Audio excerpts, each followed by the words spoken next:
እንደሞ ያገሩስና ስፖርታዊ ጉዳዮችን እንሰማለን። ሰለሞን አባቡ እየጠበቀን ነው። ሶልኔና ሰላም አንተና ተመስገን። እና አዲስ ነገር አለ። የኢትዮጵያ ፕሪሚየር ሊግ 8ኛ ሳምንቱ ላይ ደርሷል። ሲዳማ ቡና በጣም አስደናቂ ጉዞ ላይ ነው የሚገኘው። ዛሬም ኢትዮጵያ ንግድ ባንክን አሸንፎ የሊግ መሪነቱን አጠናክሯል። ምድረገነት ሽረና ኢትዮጵያ ቡና ማሸንፈዋል። በሴሪያና በላሊጋ የሳምንቱ የመጨረሻ ጨዋታዎች ዛሬ ይደረጋሉ። እነዚህና ተጨማሪ ጉዳዮችን እንመለከታለን። አብረን ቆይ። አመሰግናለሁ።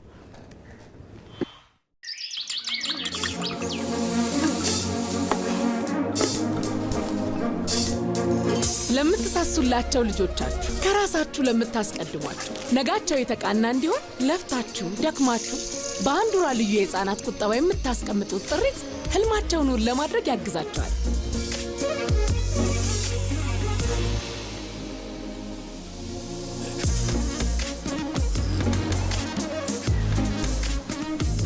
በመሮጫ እድሜያችሁ ካፈራችሁት ላይ የምትቋጥሯት እያንዳንዷ ፍራንክ ትልቅ ዋጋ አላት። የእርጅና ዘመናችሁ በሶረማ ልዩ ቁጠባ በእፎይታ የተሞላ ይሆናል። ደፋ ቀና ብለሽ ካተረፍሽው ላይ በሰበታ አዮ ልዩ የሴቶች ቁጠባ ያጠራቀምሽው ከፍ ወዳለ ደረጃ ያሸጋግርሻል። በላባችሁ ፍሬ ላይ ወቢ ልዩ የአርሶ አደሮች ቁጠባ ላይ የምታስቀምጡት እድገታችሁን ያፋጥናል። በሲንቄ ባንክ ልዩ የቁጠባ ሂሳቦች በመቆጠብ ራዕዮን ያድርጉ። ሲንቄ ባንክ በአንድነት ወደ ስኬት። ጤና ይስጥልን ተመልካቾች፣ እንዴት አምሽታችኋል? ለኢቲቪ መስፋት ወደ ያዝናቸው የስፖርት ጉዳዮች እናልፋለን። ሲንቄ ባንክ አጋራችን ነው፣ እናመሰግናለን። ከዜናዎቹ ጋር ሰለሞን አባቡ አብሬያችሁ ቆያለሁ። በሲቢ የኢትዮጵያ ፕሪሚየር ሊግ ሲዳማ ቡና ኢትዮጵያ ንግድ ባንክን በመርታት መሪነቱን አጠናከረ። በ8ኛው ሳምንት የሲቢ የኢትዮጵያ ፕሪሚየር ሊግ ዛሬ 3 ጨዋታዎች ሲደረጉ ሲዳማ ቡና፣ ምድረገነት ሽረና ኢትዮጵያ ቡና ተጋጣሚዎቻቸውን ረትተዋል።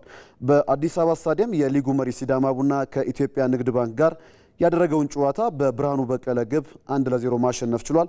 ውጤቱን ተከትሎ ሲዳማ ቡና በ19 ነጥብ መሪነቱን ሲያጠናክር ኢትዮጵያ ንግድ ባንክ በ8 ነጥብ 14ኛ ደረጃ ላይ ተቀምጧል። ቀን ላይ በተመሳሳይ አዲስ አበባ ስታዲየም ላይ በተደረገው ጨዋታ ምድረገነት ሽረ ሐዋሳ ከተማን በአቤል ማሙሽ ብቸኛ ግብ 1-0 አሸንፏል። ድሉ ለምድረገነት ሽረ ተከታታይ ሲሆን ለሐዋሳ ደግሞ ተከታታይ ሽንፈት ሆኖ ተመዝግቧል። ሐዋሳ ከተማ በ13 ነጥብ 4ኛ ደረጃ ላይ ሲገኝ 8ኛ ደረጃ ላይ የሚገኘው ምድረገነት ሽረ 12 ነጥቦችን አሳክቷል። በሐዋሳ ዩኒቨርሲቲ በተደረገው ጨዋታ ኢትዮጵያ ቡና በአቡበከር አዳሙ ግብ ሀዲያ ሆሳዕናን በተመሳሳይ 1-0 በሆነ ውጤት ነው ማሸነፍ የቻለው። ቡናማዎቹ ተከታታይ ሁለተኛ ድላቸውን ሲያሳኩ በ10 ነጥብ 10ኛ ደረጃ ላይ ተቀምጠዋል። ሀዲያ ሆሳዕና በ7 ነጥብ 16ኛ ደረጃ ላይ የሚገኘው ቡድን ነው። የሊጉ ጨዋታዎች ነገም ሲቀጥሉ መቻል ከድሬዳዋ ከተማ፣ ቅዱስ ጊዮርጊስ ከአርባ ምንጭ ከተማ እንዲሁም ነገሌ አርሲ ከሸገር ከተማ ጋር ይጫወታሉ።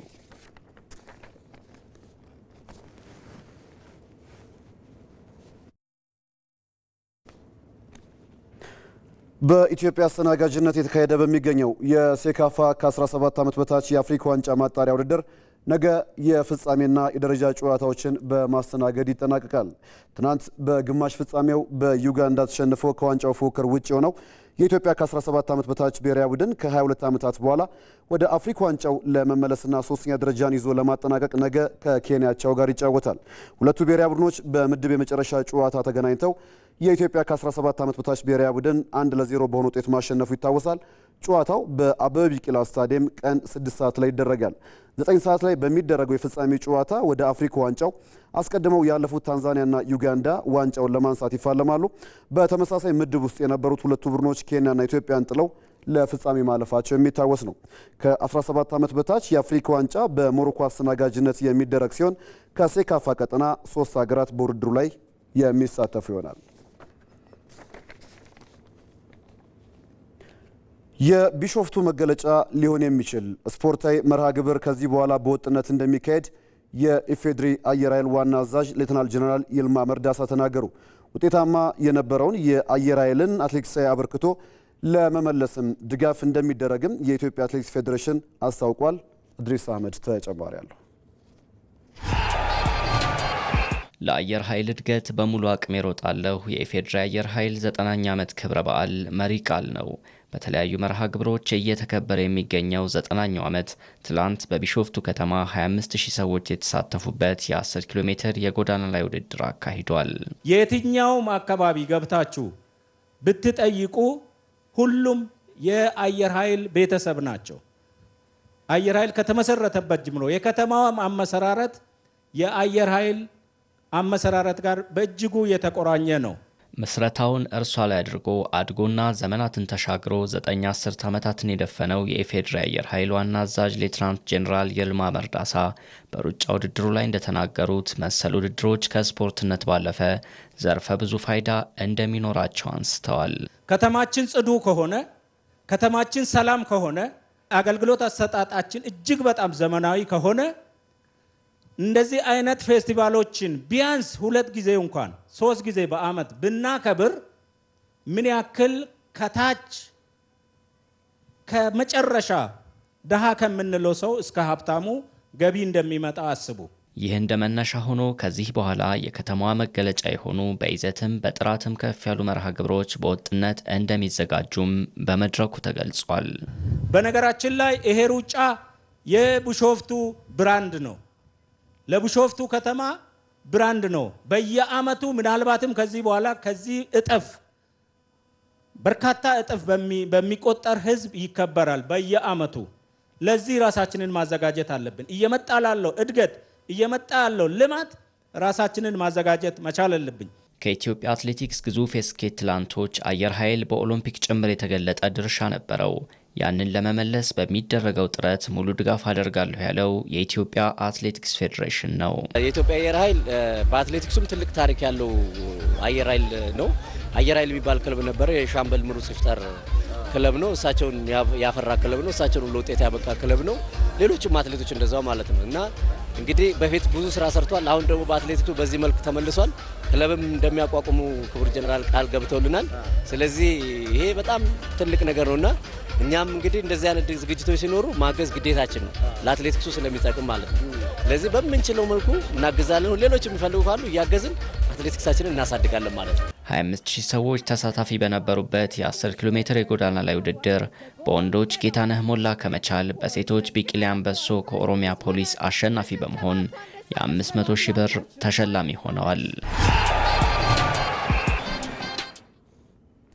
የምሽት የስፖርት ዜናዎቻችን ይቀጥላሉ። የቦክስ ስፖርት ኢትዮጵያ በዓለም አቀፍ ደረጃ ለረጅም ዘመናት ተሳትፎና ውጤት ያስመዘገበችበት ቢሆንም በተገቢው መጠን እንዳላደገ ባለሙያዎች ተናገሩ። የኢትዮጵያ ቦክስ ፌዴሬሽን የአቅም ውስንነቶች ቢኖሩብኝም ስፖርቱን ለማሳደግ እየሰራው ነው ብሏል። እድሪስ አህመድ አካልና አእምሮን እጅና እግርን ብሎም መላይ ሰውነት አካልን ንቁ በማድረግ ከባላጋራ ጋር በሚኖር እጅ ላይ የተመሰረተ ማጥቃትና መከላከል አሸናፊ የሚለይበት ቦክስ መሰረቱ ከቅድመ ስልጣኔ የጀመረ እንደሆነ ተጽፏል። የባለሙጥኞቹ ስፖርት ከጥንታውያኖቹ ሱሜሪያና ግብጽ፣ ሮምና ግሪክ ስልጣኔዎች በመውደቅና መነሳት ውስጥ ህልው ሆኖ እንደቀጠለም ተዘግቧል። ከሮማ ስርወ መንግስት ስንብት በኋላ የደበዘዘው ስፖርቱ በ17ኛው ክፍለ ዘመን አንሰራርቶ በ1867 ለዘመናዊ የቦክስ ስፖርት መሰረት የተጣለበት ሆነ። የጥንታዊ ኦሎምፒክ አካል እንደነበረው የዘመናዊ ኦሎምፒክም አካል ተደርጎ ከዘመነኞቹ ስፖርቶች አንዱ ሆኖ ቀጠለ።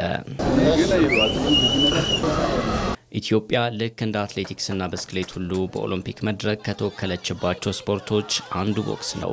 በስፖርት ቤተሰቡ ዘንድ ተፈቃሪ ለመሆኑ ደግሞ ውድድር በሚካሄድባቸው ስፍራዎች የሚገኘው ተመልካችና ለስፖርቱ የሚያሳየው ስሜት ምስክር ነው።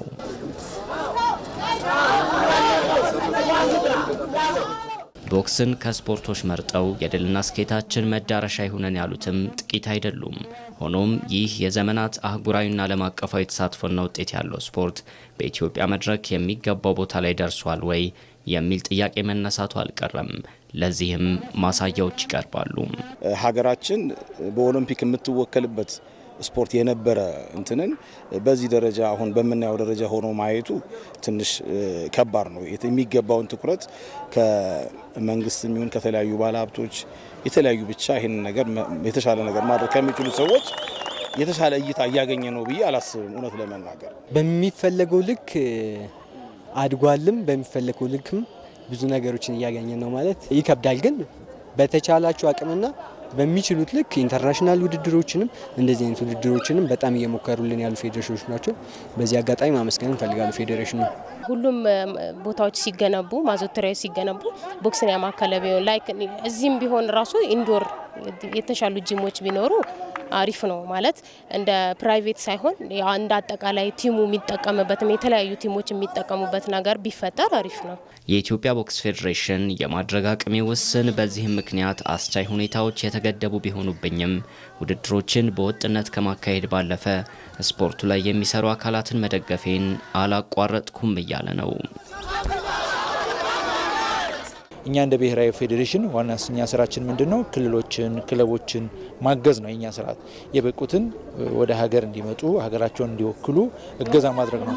በዛ ደረጃ ደግሞ ክለቦችን ባለን አቅም በትጥቅና በተለያየ ሙያዊ ድጋፍ ስልጠናዎችን በመስጠት እያገዝን ያለ ነው። ኢትዮጵያ ቦክስ ፌዴሬሽን ፕሬዝዳንት የሆኑት አቶ ኢያሱ ወሰን የአፍሪካ ቦክሲንግ ኮንፌዴሬሽን ፕሬዝዳንትም ናቸው። በአፍሪካ ደረጃ የአመራርነት ብቃታችን እያደገ በመጣ ቁጥር የማሰልጠኛ ማቴሪያል ማግኘት፣ የተሻሉ ውድድሮችን መሳተፍ፣ ውድድሮችን ወደ ሀገራችን ማምጣት እነዚህ የድገት ማሳያዎቻችን ናቸው። ስለዚህ መነቃቃቱ አለ። ሁሉም ክልል ላይ ስፖርት የተስፋፋ ነው። የተወሰነ ትንሽ የሚጎሉን ነገሮች አሉ። ማዘውተሪያ ስፍራ፣ ኢንተርናሽናል ኤክስፒሪየንሳችን በጣም አሁን ጥሩ ነው። ትልቁ ነገር ደግሞ የአህጉር አቀፍና ዓለም አቀፍ ወደ ሀገራችን የምናመጣበት መንገድ ብናመቻች አሁን በዓለም አቀፍ ደረጃ ቦክስ በጣም ሀብታም ብዙ ሰዎች የሚጠቀሙበትና ትልቅ ውድድር ነውና ያንን ደግሞ በቀጣይ እያሳደገን በጋራ የምንሰራበት ይሆናል ብለን እናስባለን። ከውጭ በስፔን ላሊጋ 14ኛ ሳምንት የመጨረሻ መርሃ ግብር ሪዮ ቫይካኖ ከቫሌንሺያ ምሽት ላይ ይጫወታሉ። 11ኛ ደረጃ ላይ የሚገኘው ሪዮ ቫይካኖ በሜዳው በስታዲዮ ዴ ቫሌካስ 16ኛ ደረጃ ላይ የሚገኘው ቫሌንሺያን ያስተናግዳል። በላሊጋው 16 ነጥብ የሰበሰበው ራዮ ቫይካኖ በመጨረሻ 3 ጨዋታ ማሸነፍ ያልቻለ ሲሆን በአንዱ ሸንፎ በሁለቱ ነጥብ ተጋርቷል። በተመሳሳይ በውጤት ማጣት ላይ የሚገኘው ቫሌንሺያ ከመጨረሻ 5 ጨዋታ አንድ አሸንፎ በሁለቱ ነጥብ ሲጋራ በሁለቱ ሽንፈት አስተናግዷል። ራዮ ቫይካኖ ጨዋታውን ካሸነፈ ደረጃው ወደ 9ኛ ከፍ የሚል ሲሆን ቫሌንሺያም ጨዋታውን ከረታ ወደ 9ኛ ደረጃውን የሚያሻሽል ይሆናል። በሌላ በኩል በጣሊያን ሴሪ የ13ኛ ሳምንት የመጨረሻ ጨዋታ ዛሬ ሲደረግ ቦሎኛ ክሬሞኔዜን በሜዳው ያስተናግዳል። በሬናቶ ዴላራ በሚደረገው የዛሬው መርሃ ግብር 3 ተከታታይ ጨዋታዎችን በማሸነፍ መነቃቃት ላይ የሚገኘው ቦሎኛ ዛሬ ከ2 ግብ በላይ ልዩነት በሆነ ውጤት ድል ማድረግ ከቻለ ሮማና ኢንተር ሚላንን በልጦ ደረጃውን ወደ 3ኛ ከፍ ማድረግም ይችላል። በተቃራኒው 3 ተከታታይ ጨዋታዎችን የተሸነፈው ክሬሞኔዜ ከወራጅ ቀጠናው በ4 ነጥብ ብቻ ከፍ ብሎ በ14 ነጥብ 12ኛ ደረጃ ላይ ተቀምጧል። ጠንካራ ፉክክርን እያስተናገደ በሚገኘው የዘንድሮ የጣሊያን ሴሪ ኤሲ ሚላንና ናፖሊ በተመሳሳይ 28 ነጥቦች አንደኛና ሁለተኛ ደረጃ ላይ ሲቀመጡ ኢንተር ሚላንና ሮማ በተመሳሳይ 27 ነጥቦች ሶስተኛና አራተኛ ደረጃ ላይ የሚገኙ ቡድኖች ናቸው። የሎስ አንጀለስ ሌከርሱ ስኬታማው ተጫዋች ሌብሮን ጄምስ ጉዳት ማስተናገዱ ተገለጸ።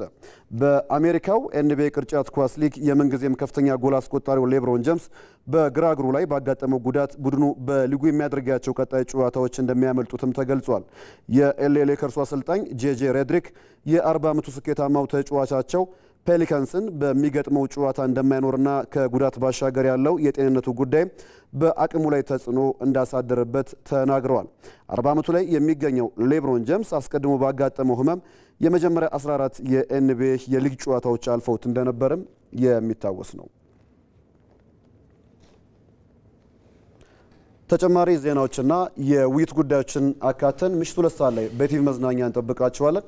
ለቲቪ 57 ያዝናቸው የስፖርት ጉዳዮቻችን ይህን ይመስላሉ። ሰለሞን አባቡ ነበርኩኝ። በያላችሁበት መልካም ምሽት ይሁንላችሁ። አንተና የስፖርት ጉዳዮችን ጨርሻለሁ። ወደ አንተ ልመለስ። አመሰግናለሁ።